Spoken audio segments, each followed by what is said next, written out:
the highest of these. And in this temple of the garden, I now give you my vow. I will always try to help in the best way that I know how. Take me down, back to the ground, for this is my vow. I will serve the best way I know how, on the ground, where the people are confused and bound. I will always try my best, for this is my vow, this is my vow.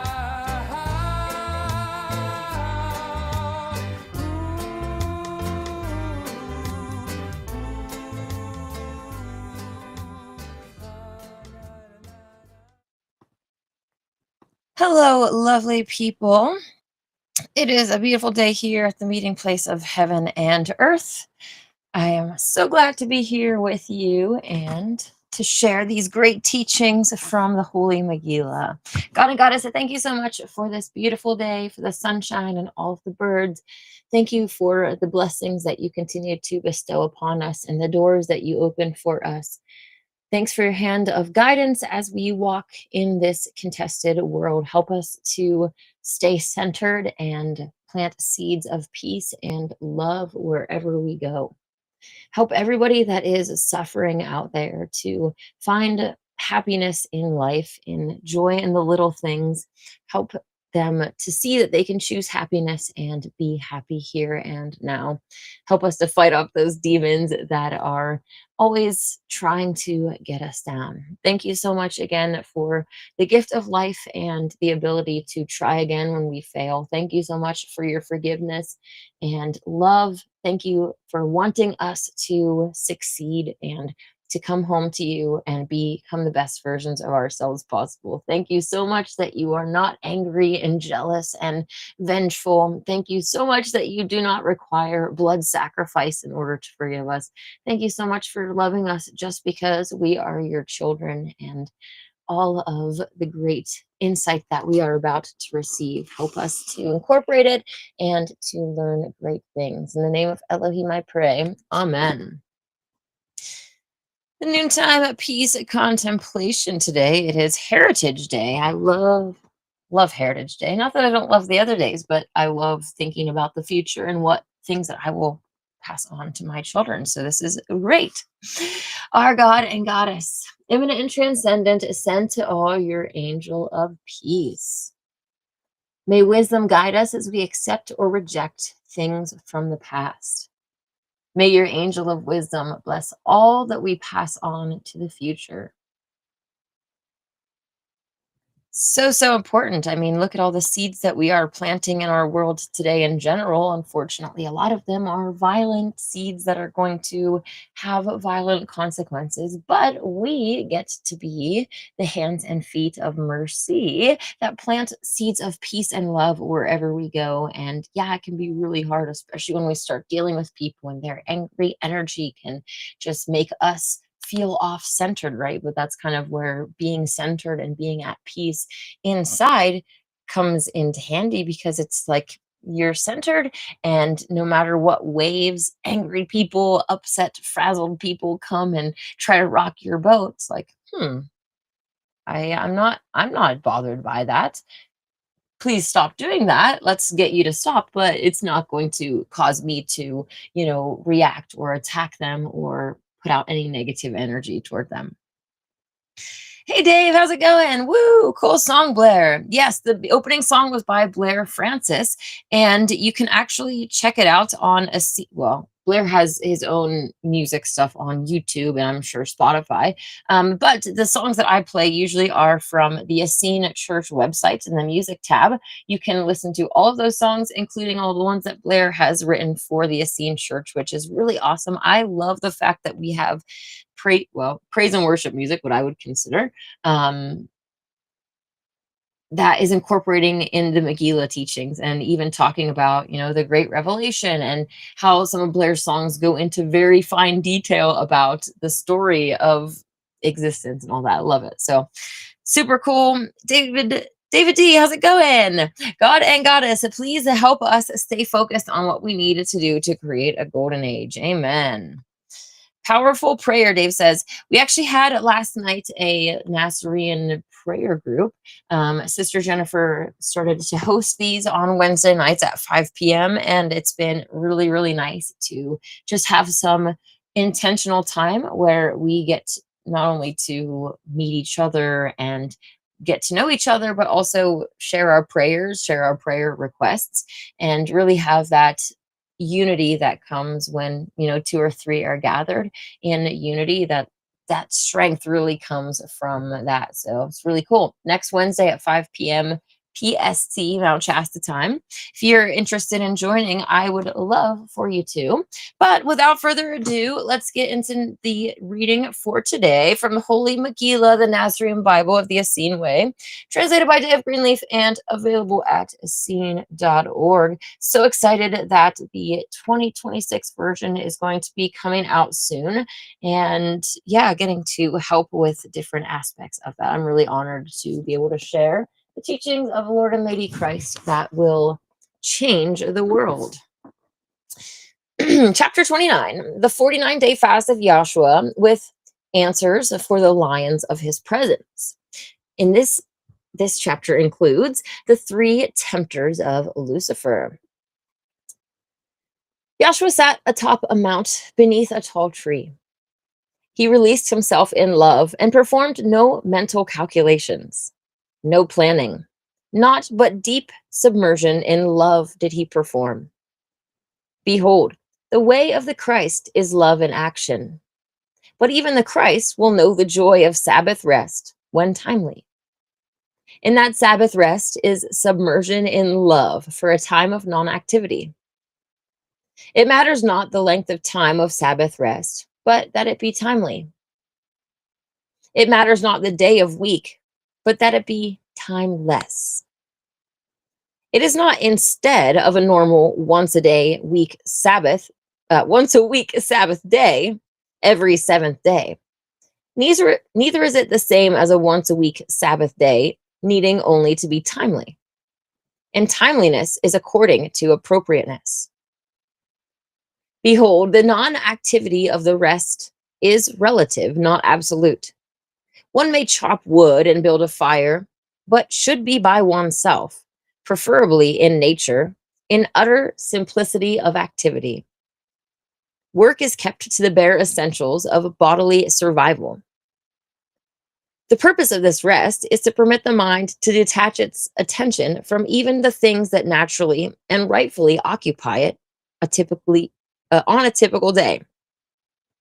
This is the Sabbath rest that was enjoyed by Yahshua after his return from India. His activity in Sabbath rest was extremely minimal, even when compared to others who enter this rest. For lo, he built no fire and ate no food. Yea, at the end of his cycle in India, before stepping into his next cycle of activity in the world, the Lord entered a deep and prolonged Sabbath rest. Yahshua sat upon the mount in Sabbath rest, submerged in love for 49 days. He did not think about abstaining from food. Lo, he simply sat in love in radiated joy, a meditation indeed. Though he did not set out to fast, he ate no food for 49 days and nights, drinking only water from a bubbling spring. On the morning of the 50th day of his Sabbath rest, behold, 3 lions of Zion approached. The eldest of the 3 said, "We are the lions of your presence. We are sent by the Yahshua, the holy rose of Sharon, to be in your presence as guardian lions. In that role, it is our duty to be watching the crowd and scouting the perimeter while you teach, not asking questions about spiritual matters. Wherefore, before we begin this ministry, we ask one thing of you. May we now ask one question each in regard to spiritual life?" Yahshua, speaking for the first time in 49 days, replied, "It is good that you take your duty seriously with great dedication. I thank you, yea, and I thank the rose of Sharon, the holy Yahshua. Even so, I trust that, when appropriate, we will find times to talk. Nevertheless, I will happily answer the questions of this moment, as you have asked. It's really cool to see that. Obviously, we've read about Yosef, the Arimathea, in the story of the birth of Christ.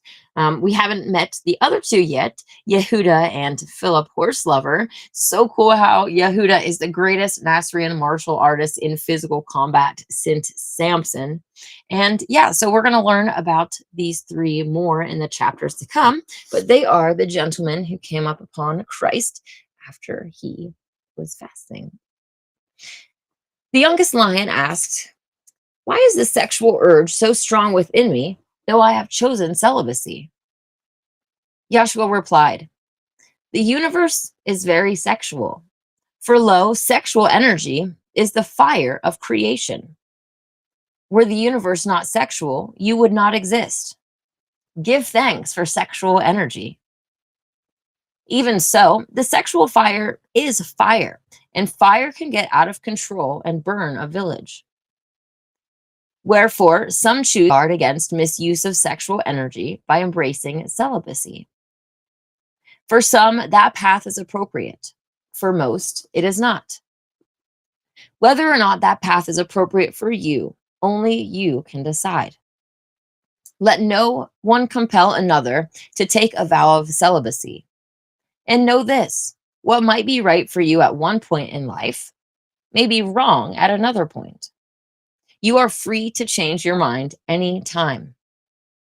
In general, I do not advise lifelong celibacy, except for the handful called to it. For behold, look at nature. What creatures are naturally celibate for life? Lo, Isaiah spoke truly when he said that there is a proper time for all things under the sun. You may be wise in choosing celibacy now, while you are a youthful guardian lion on a mission. For lo, it would not be good to leave a child at home without a father for a long while. But you are nevertheless a man, and in natural years of highest sexual energy. Vow of celibacy or not, the fire of life will not disappear. Pray for the power to manifest your choice. Forgive yourself if you stumble, and know that you are free to make a new choice at any time. But do not think that sexual energy is bad or that sexual intercourse is not blessed. Behold, the sexual fire is blessed by Yah and practiced by Jaja and Elohim. Jade and Jana are of the sexual fire of Jaja, and you are of the fruit of our tree. Yea, the sexual fire is blessed. Water is also blessed, yet one should take care not to drown. The second of the three lions, a master of the martial arts without equal, asked Yahshua, "Why not more lions to guard you?" Yahshua replied, "I guard myself. You three can guard my body until the day that I choose to give it up. When it is timely that I give up this incarnation, neither you nor anyone else can prevent it." The third lion, the eldest, asked, "What words do you choose to speak to me in this moment, my lord?" Yahshua said, "You are translucent. You are a white wizard in spirit and truth. Love is your pendant of power. Behold, a fancy carriage pulled by expensive horses stopped at the base of the Green Mount. In the carriage were 3 men, and behind the carriage rode 12 Roman soldiers on war horses. Seeing a bright glow about Yahshua and the 3 lions, one of the men in the carriage, a Greek scholar of the natural sciences, said to the other, "Perhaps it really is him, as our colleagues in India report."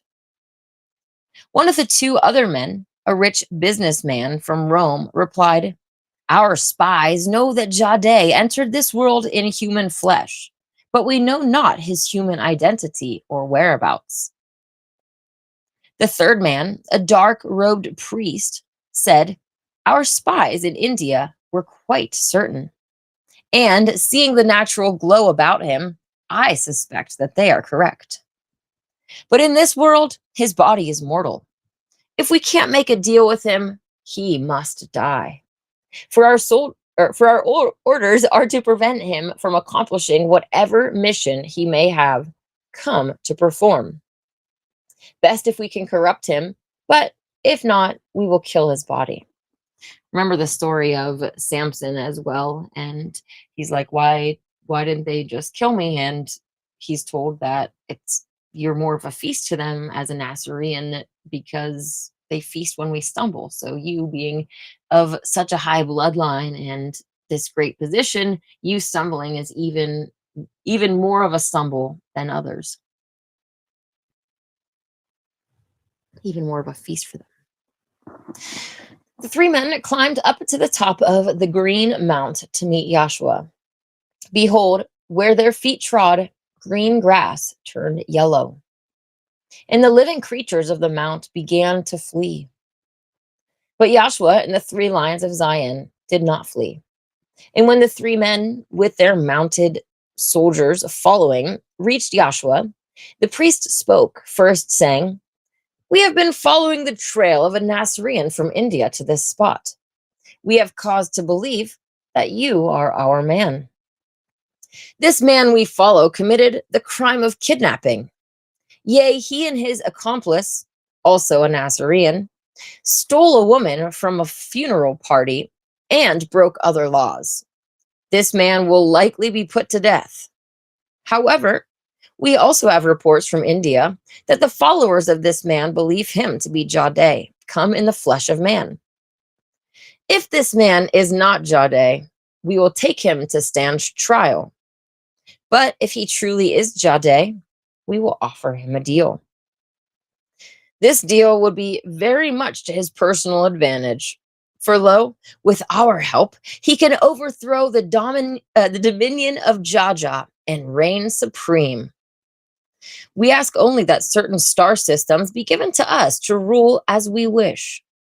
But first, if we are not to take you to stand trial for kidnapping, you must prove that you are Jade.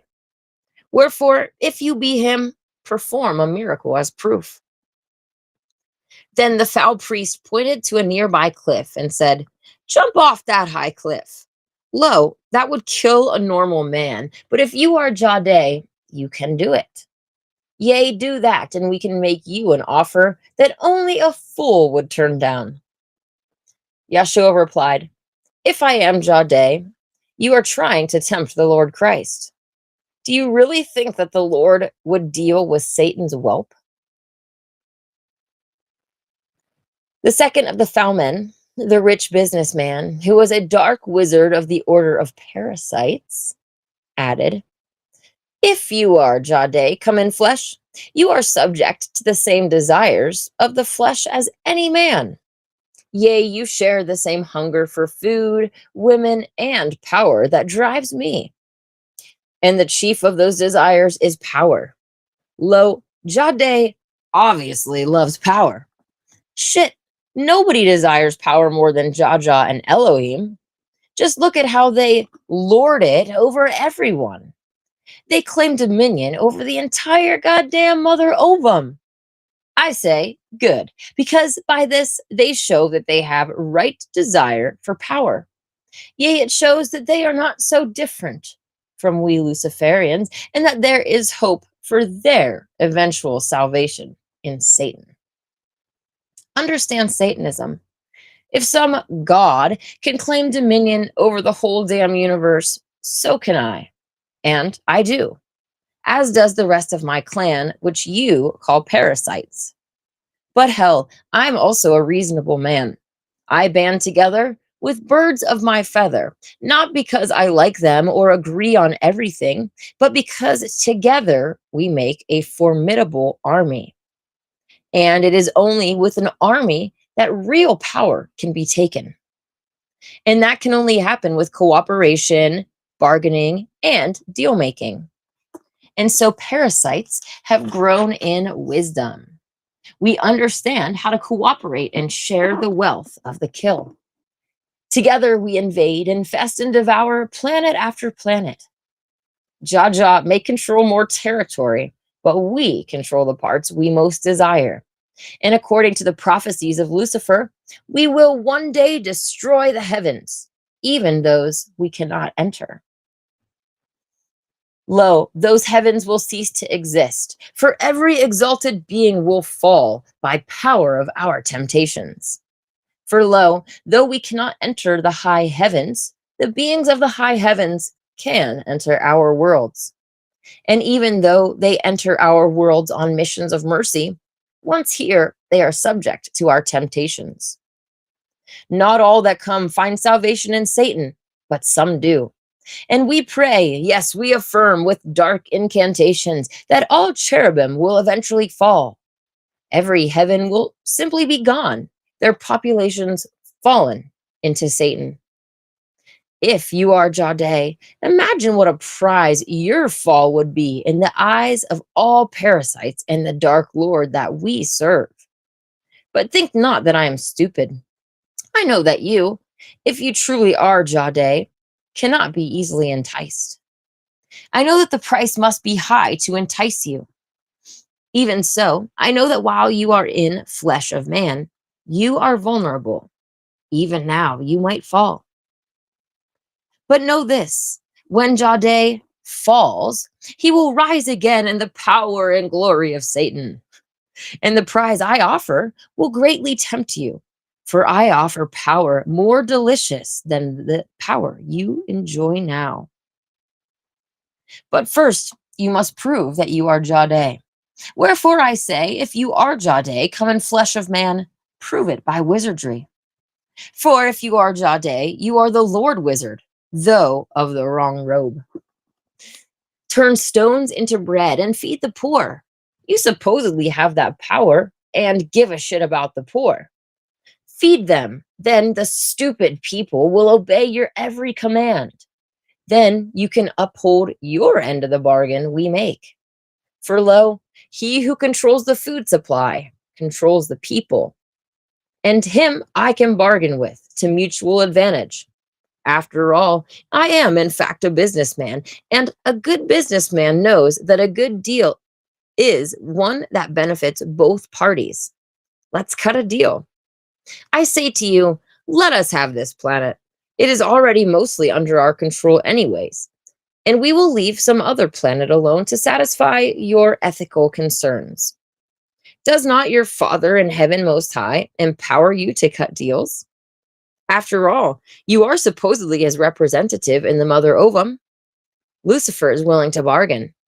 Where is your spirit of compromise? Wait till you hear what's in it for you personally.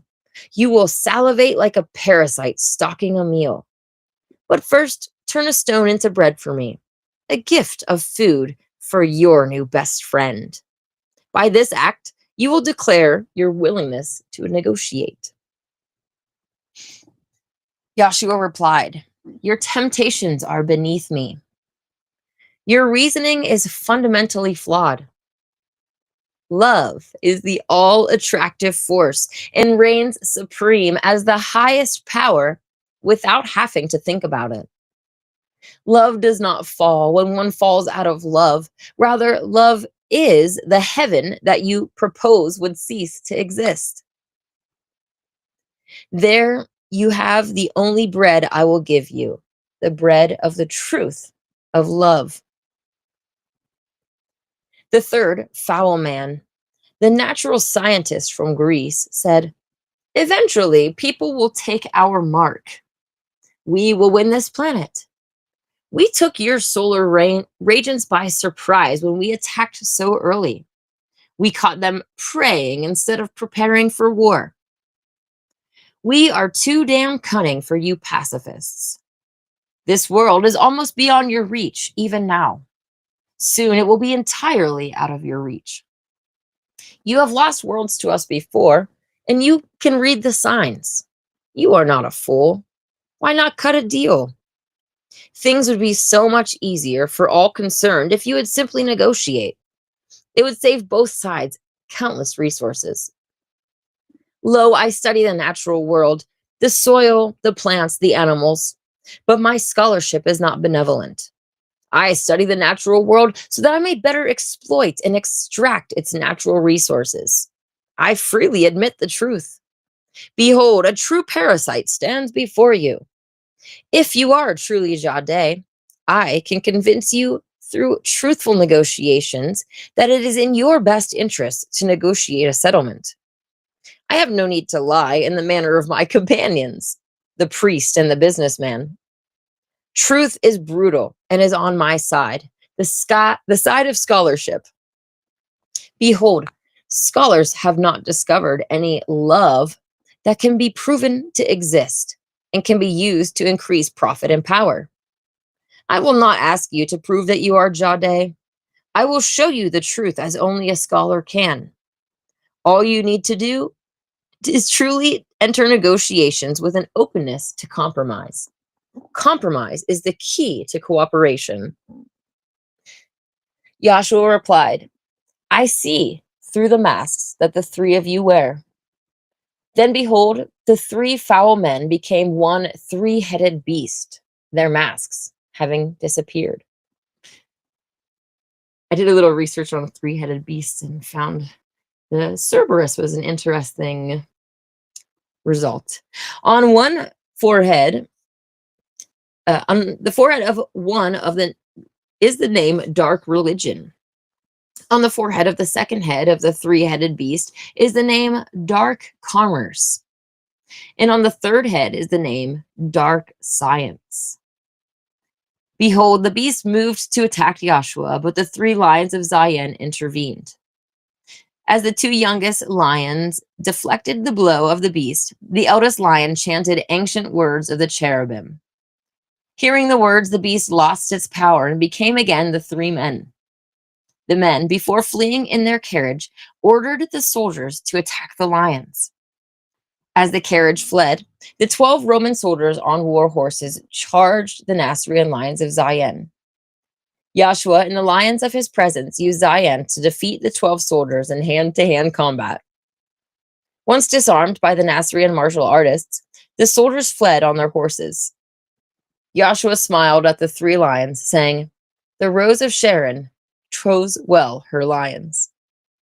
Even so, on the day I choose to give up this body, none can intervene. Really interesting, different, the three tempters, especially talking about how, dark religion, dark commerce, and dark science. I mean, look around in our world today. Those are kind of the three powers that are still ruling our world today. And the different ways that those different entities came to tempt, whether it was, dark religion, they're like, hey, you can be you could be a god as Satan, right? Trying to, instead of go the right way up to the heavens and win that crown of humility that you get by being humble, they're saying, no, you don't have to do that. You can just take what you want and dominate it, and that destructive satanic path, right? So dark religion, dark commerce, right? The businessman that comes up and, hey, we're all this power, go and control the food, go and turn all of the stones into bread so that the people, he who controls the food controls the food supply, controls the people. How true is that for our world today? I love how in the postscripts to the childhood of Yahshua, Joseph was saying, make sure that you garden. Everyone, no matter what office you hold, no matter what job you have, you should garden, because when everybody gardens, then no one goes without food. When we grow our own food and can sustain ourselves, the world powers don't have any control over us, right? How many people in this day and age, when crap hits the fan, if I should try to be more positive, but in those times of famine, how many are going to be desperate in the bread lines and begging for food rather than being able to sustain themselves? And when you're down on your knees begging for food, kissing boots for whatever, that's when they can, get you to get the chip in your head to to go along with their plans, especially those that have children. And it's like, you really need to be preparing for what's ahead so that you don't have to, not that you ever should, it's better to go into the next world than to compromise, but you don't even have to be put into a compromising position because you already are sustaining yourself, and you already know you don't even have to look at the bread lines, because just even getting in their system is going to be a compromising position, and that's ultimately where they want. But anyways, yeah, dark religion, dark commerce, and dark science. My scholarship has not been helpful, and I study the natural world as so I can better exploit and extract its natural resources. This literally is so it's so spot on to our world today, and how the powers that be see it, and their way of going about nature. When they go and study nature, it's not because, like, if me or you would go out there and study it, like, oh, this is so beautiful, like the Nasarean way, also being gathering materials that, like, trees that have already fallen, and ways of processing these things that are going to be in line with Mother Earth. We're not be using harsh chemicals and wasteful processes, and just so many different aspects that are fundamentally tied to our religious beliefs, that would make this world such a better place, because we're living in peace and harmony, and we are treating the earth and all of its inhabitants, including the plants and the trees, in the way that it should. Monocrop culture farming, the way that we've been doing things, is not appropriate, and it's one thing that people try to use as an excuse against veganism. But again, there's a lot of practices that are not aligned with our religion that we needed to get back to it. So I'm really excited about this season. Actually, I have some ideas regarding gardening, not just my own garden, but also different projects that are going to be going on here. At the end of this month, on the 28th, we're going to have a Shasta Vegan community potluck planning gathering to kind of lay out what projects that we want to get involved with. One of the things that I want to get into is the farmers markets around the area. There's one at least here in Weed, and one in Mount Shasta, maybe one in Wairika too. But I don't really know. I have to look at all the regulations and the rules because they're county based. I don't really know, but not just passing out information, but also doing fundraising for the Shasta Vegan community and different events that we can have. I really want to get things going, and I would love to have a vegan cafe here that is incorporated with a vegan, with a spiritual bookstore, and also my church outreach and different events. So I'm putting it out into the universe that a building is going to manifest for these things, that a way is going to happen for it, so that we can be a light to this world in a bigger way. I'd really love that. We'll be the only vegan restaurant in the area, and it will be really delicious, healthy foods, and stop in for some life-changing books. So super excited. Woohoo! I am trying for the first time. That was my first sip, actually. This butterfly, you can't see. I actually didn't get much in my cup because I'm not going to try that anymore. I was worried that it wasn't going to be good because of the smell, and I'm consuming it for medicinal purposes. It's supposed to have a lot of different good things for our bodies. The reason that I specifically got it was because I saw that it was good for our eyesight. So I'm trying to incorporate more teas, and yeah, not just for drinking them, because frankly, the two new teas that I got, this butterfly pea flower and a horsetail tea, they do not taste good. So I'm trying to get myself in the mentality of taking them as medicinal purposes for all of those great things that they are for, not for taste. For taste, I'll probably stick to my mint tea. I have a berry tea that is pretty good as well, but I just really, really love mint. So it's really cool how the Megillah, the Magdalene's teachings that we're going to get into, literally talk about tea and their different properties and stuff like that. So cool. Hey Renee, how's it going? I need to return to gardening. Also looking at the grocery stores, so much food is not food and is harmful chemicals, bioengineered glyphosate. Exactly. You're so right. And we don't know the Nazarenes even go as far as talking about the hands and the attitudes of the people that are planting and harvesting. So it's like people that are angry and being oppressed and all this stuff. That energy is going into those plants and being raised with it. And it can obviously be good or bad when you're a joyful gardener. Even the chemicals in the natural chemicals in the soil, when you get in there, literally triggers your body to release happiness all over. So it's really cool. Really cool. I need to get out there myself. Hey, Vincent, how's it going? David D says a vegan cafe or restaurant in Shasta would be huge. Yeah, it would really, really be awesome. So let's make it happen. Renee says that prayers that the cafe and bookstore and outreach building comes into form. It's already there, speaking to the heart of someone in Shasta. Yes. Amen. So mote it be. It's happening. All these doors are opening for great things to happen here at the root chakra. So we can show the world how great this world can be when we live in peace and harmony with our animal brothers and sisters, and also moving toward peace and harmony with the way that we grow plants and everything else. So yeah, it's all really important, and really excited for everything that is going to happen. In our prayer meeting, one of our sisters said that she is planning to move to Mount Shasta as well. So it's really cool to have a group forming and people kind of getting ready to form that community, the kabusa that we read about in the Nasarean teachings. So excited. Renee says rose tea, yum, is yummy, and ginger pineapple, interesting. I will have to put those on my list to try. I'm gonna branch out this year and try more teas and just try more foods in general, and just be more open to things and ready for whatever may come. I hope that you're ready for it. I hope that you'll join me tomorrow for the next teachings in the Holy Megillah.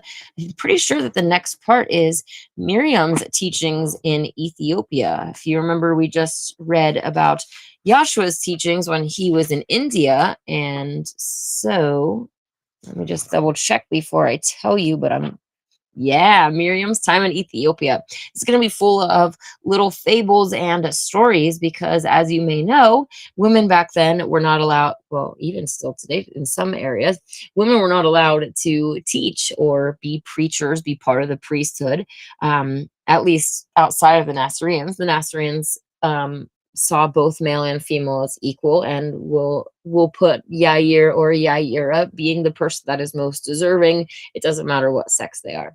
Um, in these teachings, we're going to see how Miriam would have to kind of avoid being labeled as a teacher or preacher and speak in fables and stories. So that's kind of the way that they would be taught. The women would be taught to share the teachings because they weren't held in high esteem as men. Their teachings were disregarded. If you remember from the beginning, where we read the story of Adam and Eve, the false Yahweh, the devil literally tells Cain that women can't be part of the priesthood because if our intuition is listened to, then none of the world would listen to the voice of the devil. So yeah, I was like, Eve was saying, we can't kill, we can't do all this stuff, this is bad. So yeah, we see where this stems from at a fundamental level. So that being said, it is our great job to repair all of the damage that has been done to whatever extent we can, and to embrace the masculine and feminine in both ways, not allowing the programming and different things that we see in media to polarize us from the opposite sex. We need to be united. Just like Christ was teaching about that sexual energy, give thanks for sexual energy, because without that, we wouldn't be here. And that's that mating of the masculine and the divine, their divine dance that we all come from. So the powers that be, as they try to tear that dance apart within us and around us in the world, it's time for us to unify now more than ever. So I love you all. I hope that you have a wonderful day. Hey, Gigi says, I'm 23 and from Kenya. Hello. And I feel we need this in Africa since most of the things make sense. I think that every country needs this as well. And I would love to talk to people around the world that are able to potentially help translate some things, that people that are lovers of the Megillah, that have sincere intent to be able to get some things out. I would love to even start making just memes of the scriptures in different languages to start spreading around, because you're right. We need it in every country because it's going to change the world. So awesome. I hope that you all have a wonderful day and join me tomorrow for the next teachings. May God and the Goddess bless you.